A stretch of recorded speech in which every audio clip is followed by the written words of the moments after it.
Aquí en Esferas de Poder vamos a dar la bienvenida a nuestro invitado especial en la entrevista central, el expresidente del CONEP, expresidente de Educa y ex vicepresidente de la CDEE, licenciado Celso Marrancini. Don Celso, para nosotros es un gran honor tener una figura como usted aquí en Esferas de Poder. El placer es mío, estar aquí y compartir con usted lo que pueden ser las preocupaciones de ambos y ver que uno siempre quiere de la mejor forma posible hacer aportes al país, y yo digo que los aportes siempre deben ser positivos, que nosotros estamos muy acostumbrados solamente a criticar y nunca a reconocer, que uno debe reconocer las cosas buenas y las que están pendientes por resolver, hacerlo de una forma de aporte y no de crítica. Fíjese, don Celso, usted es conocido por muchos que es un ícono dentro del sector empresarial, donde guarda un gran respeto y tiene un gran liderazgo. En los últimos días se ha estado debatiendo en el ambiente industrial, comercial, de libre mercado, la entrada en vigencia a partir de enero próximo del sistema de desgravación, que implica que los países estarán liberalizados de impuestos en su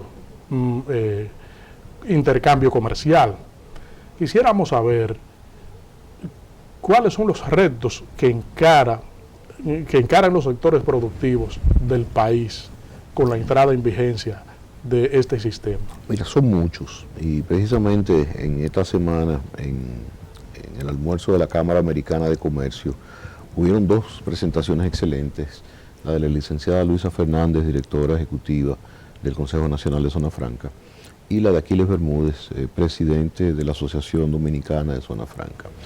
Y había un cuadro que Aquiles presentaba, donde están nuestros mayores competidores de Zona Franca, y nosotros realmente quedamos en el último lugar en el aspecto de la competencia. O sea, aquí nosotros hemos avanzado mucho en Zona Franca, estamos siendo un gran exportador de calzados, de equipos médicos, de químicos, de un sinnúmero de cosas, pero indudablemente en cuanto a niveles de competitividad, nosotros tenemos muchos retos por delante. Y la mayor explicación está en el hecho de que nuestra balanza comercial es deficitaria con la inmensa mayoría de los países con los cuales tenemos tratado de libre comercio. Creo que únicamente Honduras es el único país donde nosotros tenemos una balanza comercial positiva. Ahora, yo creo que eso, más que una preocupación, tiene que ser un reto. Yo creo que eso, y ese acto de la Cámara Americana de Comercio, donde invita al sector oficial con el sector privado, yo creo que es una señal tremendamente positiva de que el gobierno y el sector privado van de la mano, de que realmente nosotros queremos generar empleos y el gobierno quiere apoyar y dar todas las facilidades para que esos empleos se generen. De que será un reto, pero también hay que entender que por otro lado la China de hoy no es la China de hace 2 o 3 años.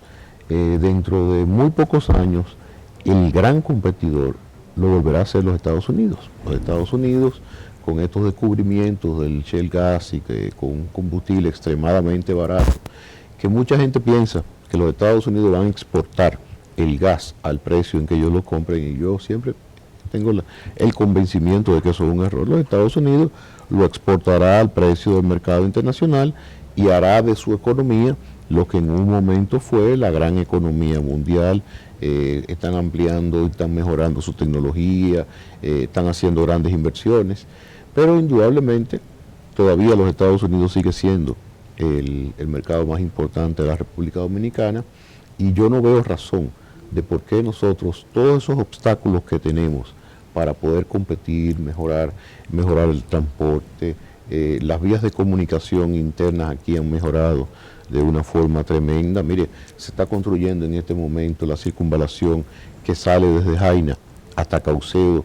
Esa obra, yo no sé si la gente ha aquilatado la importancia que esa obra tiene, porque eso permitirá que los empresarios que estamos en Jaina podamos colocar un contenedor en 10 minutos en Caucedo. Entonces todo eso reduce el costo de transporte, reduce el tiempo.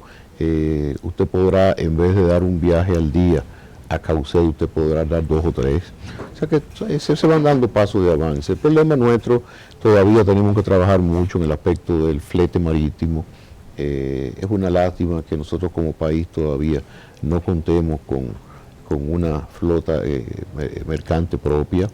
Los fletes marítimos son muy caros, las frecuencias no son a veces las necesarias y a veces incluso frecuencias programadas se suspenden, con lo cual nos hace quedar mal con nuestros clientes del exterior, y ese es el peor daño a un exportador que se le pueda causar cuando alguien está esperando, sobre todo una industria, está esperando una materia prima o está esperando un producto terminado y no le llega en el tiempo adecuado. Podemos decir entonces que las perspectivas son buenas, que hay un panorama auspicioso en términos de avance y de ascenso de los sectores productivos. Totalmente, yo creo que sí, y yo creo que hay que seguir trabajando, y hay que convencer a veces a muchos funcionarios del gobierno de que la única forma de que el país crezca es a través de la industrialización, sea zona franca o sea la industrialización del mercado local. Es la única verdadera fuente de trabajo. Eso no quiere decir que el comercio no sea una fuente de trabajo, pero por cada empleo que da un comercio, la industria da 10. Entonces, además, el valor agregado nacional que queda es mayor. Y lo importante es empezar a fabricar lo que las zonas francas necesitan, que en vez de la zona franca, y eso fue algo que Luisa Fernández con mucha propiedad hizo énfasis, cuando ella decía que aquí tendrá que llegar el momento de que nada de lo que se produzca aquí se importe. Yo creo que ese será el día donde realmente la República Dominicana cambiará sus índices de pobreza y mejoraremos ya como exportadores, con competencia, como nación, y ya no solamente descansaremos en el turismo, que es importantísimo, en las remesas, que irán disminuyendo en la medida que la gente no tenga que salir a otras naciones buscando empleo. En materia de competitividad, ¿hacia dónde marchamos todos eso? Estamos mal, si eso hay que reconocerlo, estamos en uno de los últimos lugares, pero yo creo que ese es el reto. El reto es salir de esos últimos lugares y subir. ¿Qué ocasiona eso? Yo diría que lo primero es el bajo nivel de educación de la población dominicana. El gobierno está haciendo grandes inversiones en escuelas, en planteles, la tanda extendida es un gran avance. Yo quisiera ver más horas de clase, porque ahora mismo está la tanda extendida, pero se mantienen las mismas 4 horas. Los niños y jóvenes se quedan en los planteles, reciben el desayuno y el almuerzo, lo cual es fenomenal, le quita esa presión a los padres, los mantiene en el plantel y no en la calle, pero yo creo que 4 horas de instrucción no es suficiente, eso hay que subirlo a 6, y después las salas de tarea, el apoyo que pueda necesitar un niño en específico, y la calificación de los maestros. O sea, si usted no califica maestros, usted puede tener todos los planteles del mundo, usted puede tener tanda extendida, usted puede dar desayuno y almuerzo, y desgraciadamente seguiremos siendo lo mismo. Quiere decir esto que uno de los mayores obstáculos para la competitividad es la educación. Definitivamente. Y que los padres entiendan eso, porque a veces se culpa al gobierno solamente, y eso tiene que partir de la familia. Yo leía el otro día, el lunes después de Semana Santa, por las protestas, porque el Ministerio de Educación había programado exámenes, acababa de pasar la Semana Santa, y lo hacía como una forma de evitar la ausencia que se da después de los días feriados de Semana Santa. Y yo decía, más que ponerle exámenes a unos muchachos que acaban de llegar de días festivos, que no es verdad que estudiaron, aquí lo que hay que empezar es penalizar a los padres cuando no envían los hijos a las escuelas. O sea, si a ustedes le están dando una escuela gratis, donde ustedes están dando desayuno y comida, le están dando un plantel confortable, y arriba de eso usted no manda a su hijo a la escuela, al que hay que penalizar es al padre. En Corea, por ejemplo, Corea es uno de los países de mejor índice de educación. En Corea la educación es algo, yo diría que es una pasión, que la gente se sacrifica para enviar los hijos a la escuela y después para mandarlos a las mejores universidades. Está dividido por distritos, parecido como aquí, y se lleva un récord de asistencia, y cuando falta un alumno se llama al padre y se le pregunta a la madre, ¿qué pasó que no vino? Incluso si eso es repetitivo, hay penalidad de cárcel para esos padres. O sea, esa es la forma de que la familia empiece a tomar conciencia de la educación. Porque aquí incluso a veces, ya no en el caso de las escuelas, sino en el caso de los colegios, a veces oímos las protestas por lo que se cobra. Hay colegios que cobran en exceso, no es cierto. Pero esos mismos padres que a veces protestan por no pagar un colegio de alta calidad, son los mismos padres que después andan en un Mercedes, en un BMW, o se van a un restaurante y gastan 600 pesos en una botella de vino, pero sin embargo cuando llega el momento de pagar el colegio, ahí no, porque no hay una conciencia de la importancia de la educación. Vamos a solicitar su anuencia, don ¿Cómo Celso, no? para hacer una pausa aquí en Esferas de Poder, y en breve regresamos con esta interesantísima comparecencia con el licenciado Celso Marrancini. Estamos conversando aquí en Esferas de Poder con el empresario Celso Marrancini, expresidente del CONEP y expresidente de Educa. Licenciado, fíjese, el gobierno acaba de anunciar que no habrá reforma tributaria, me imagino que para lo que resta del año o para el 2014, para el 2015, más bien, no se ha establecido si es en lo que resta de año.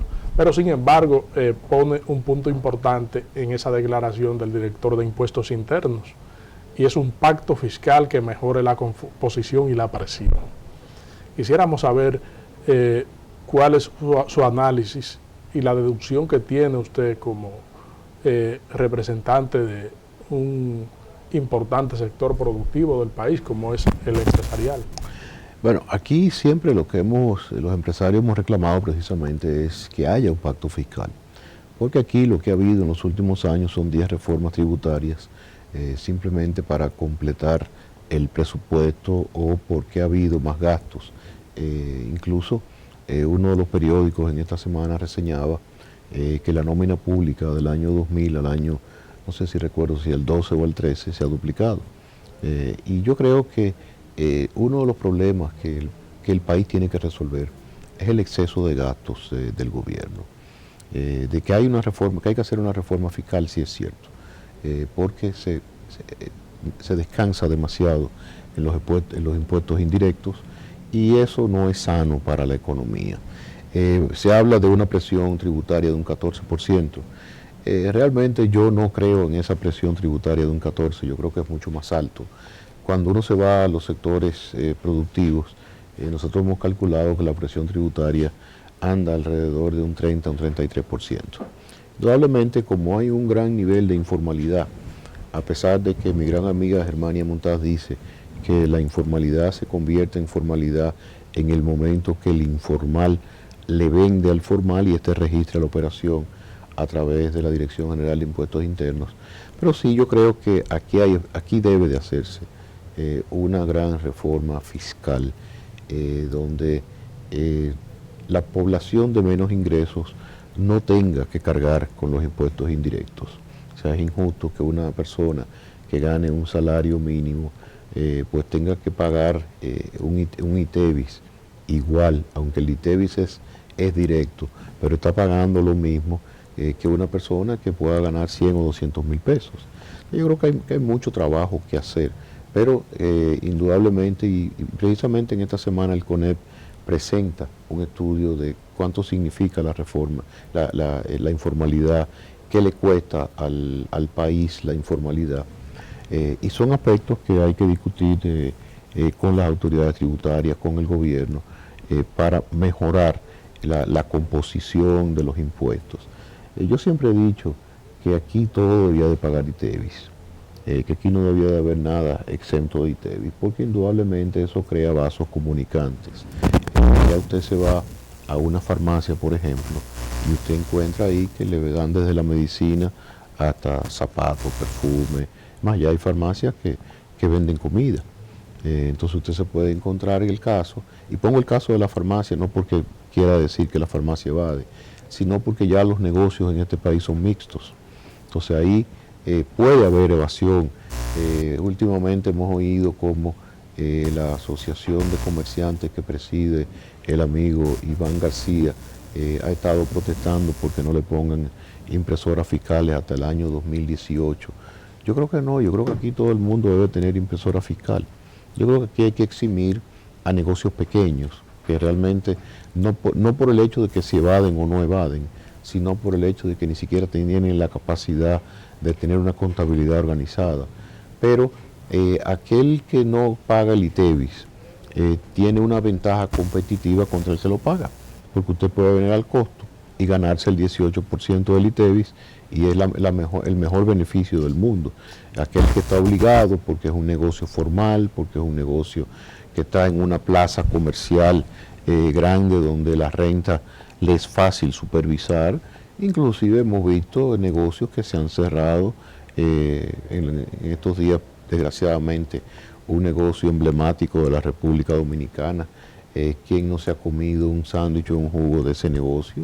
Y lo hemos visto en las propias plazas comerciales, que la renta cierra y dice cerrada por falta de comprobante fiscal o cerrado por la ausencia de la impresora fiscal. Yo creo que sí, que hay que trabajar, y yo creo que la evasión, que es un mal mundial, aquí hay que combatirlo, porque muchas veces se piensa que solamente se evade en la República Dominicana. No.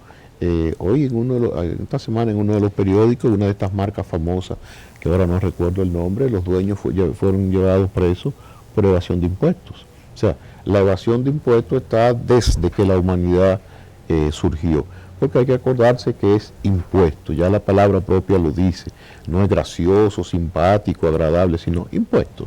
Pero todos tenemos que entender que el Estado necesita recursos, y lo que sí nosotros tenemos que hacer es que esos recursos que estamos pagando al Estado se apliquen correctamente. Hay sectores que hablan de la universalización de los impuestos y Sí. otros que se aplique un modelo europeo en una eventual reforma impositiva. ¿Cuál fórmula entiendo Yo no me inclinaría por el modelo europeo. El modelo europeo, Europa está muy desarrollado, la educación y la conciencia del contribuyente europeo es totalmente diferente.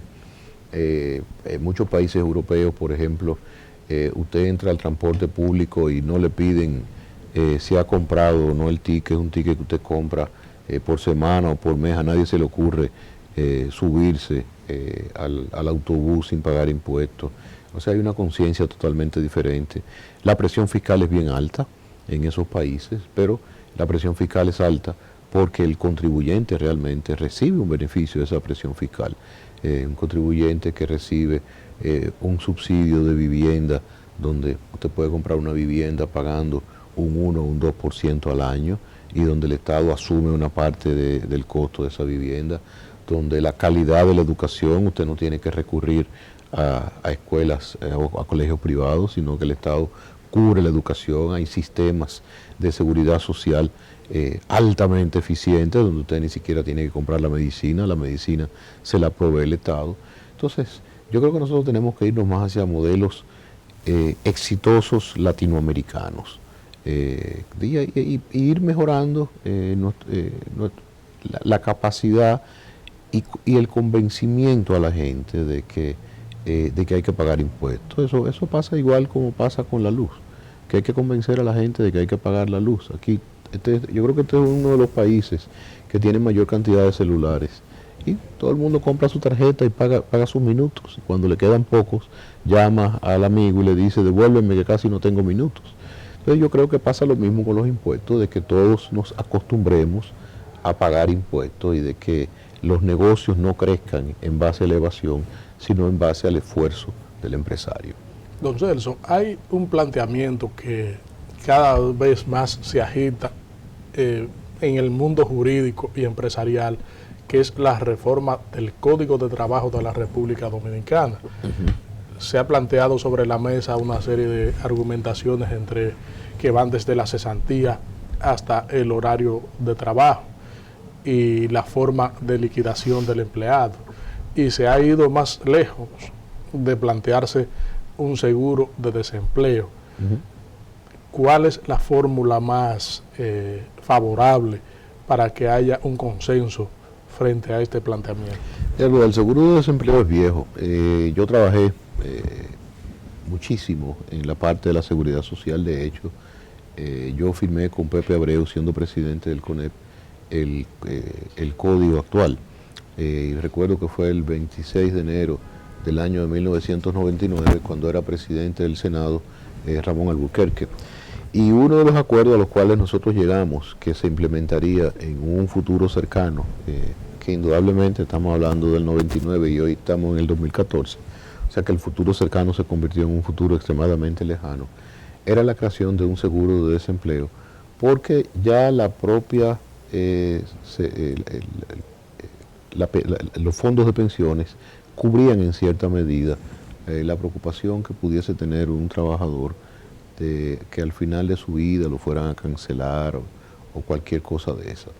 Desgraciadamente lo del seguro de desempleo no se dio, hay muchas propuestas, incluso había una propuesta de Arismendi Díaz Santana muy interesante, donde Arismendi decía eliminemos el problema que causa la cesantía por el monto inmenso que obliga a pagar a los empleados y mejoremos el pago a las pensiones.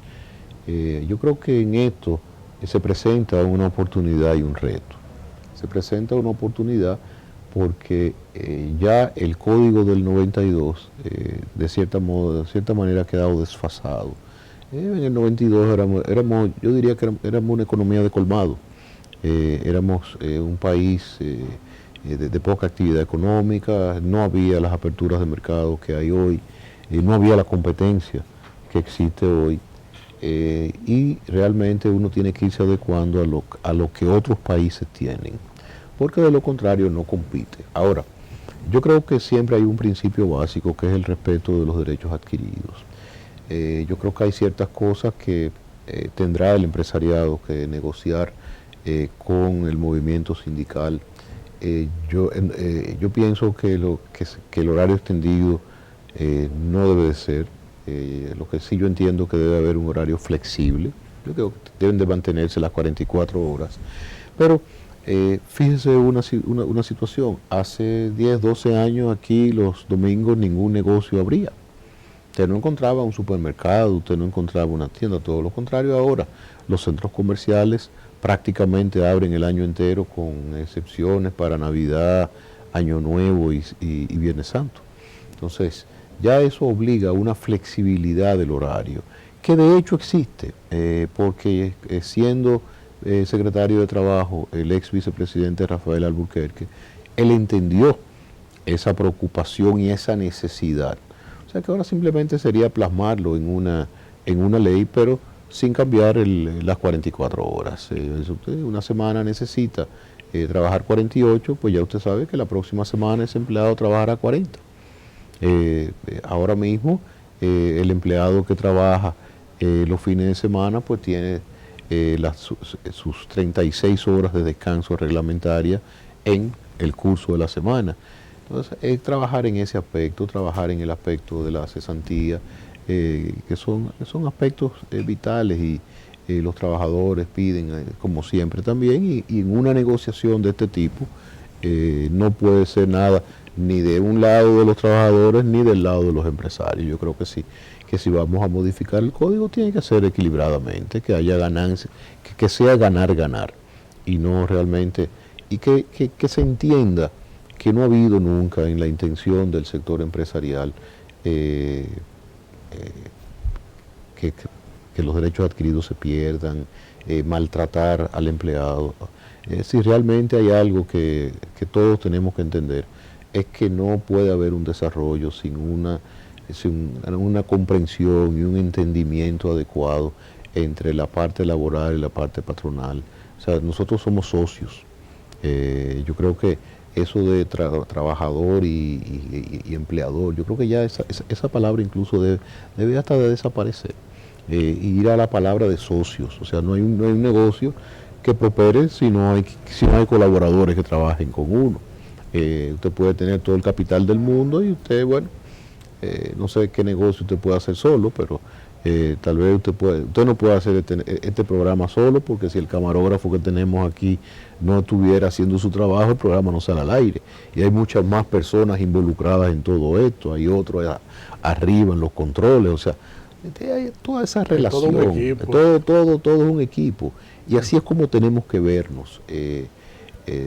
Indudablemente, los que negocian en este momento con el movimiento sindical tienen una desventaja, y es que no tienen la historia de todo esto, y sin embargo el movimiento sindical, pues los actores son los mismos con los cuales a mí me tocó lidiar en los años 90 y tanto. Ahí está Gabriela, ahí está Pepe, ahí está Jacobo.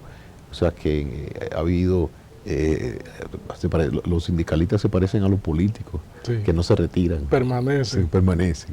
Pero nada, son personas de mucha capacidad, son personas con las cuales se puede discutir. Hay algunos más fuertes que otros, pero del lado nuestro también hay algunos más duros que otros, pero hay que llegar a un entendimiento, y yo pienso que eso es posible.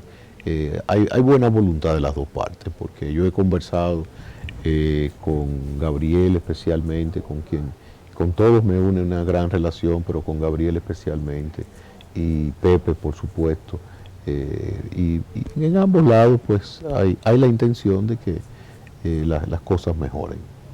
Don Celso, para nosotros de verdad que ha sido un gran honor contar con su amable comparecencia para emitir sus sabias orientaciones hacia la población, especialmente hacia el sector que usted representa, que es el empresarial. Esferas de Poder quisiera tenerlo en otra ocasión para seguir ampliando todos estos temas con una autoridad como usted dentro de su sector. Con mucho gusto, y yo siempre he dicho que uno tiene que tratar en la medida de su capacidad, con toda la humildad del mundo, a que la República Dominicana crezca, a que nosotros reduzcamos los niveles de pobreza, que nosotros pensemos que este es un país que tiene mucha gente por debajo del nivel de pobreza, mientras por un lado exhibimos una opulencia extrema, por otro lado tenemos una pobreza que da vergüenza. Gracias, don Celso, por su comparecencia aquí en Esferas de Poder. Amigos televidentes, hemos contado con la comparecencia del licenciado Celso Marrancini, expresidente del Consejo Nacional de la Empresa Privada CONEP, expresidente de Acción para la Educación Básica EDUCA y ex vicepresidente de la CDEE. Les invitamos a que nos acompañe en breve con el análisis de Nelson Rodríguez aquí en Esferas de Poder.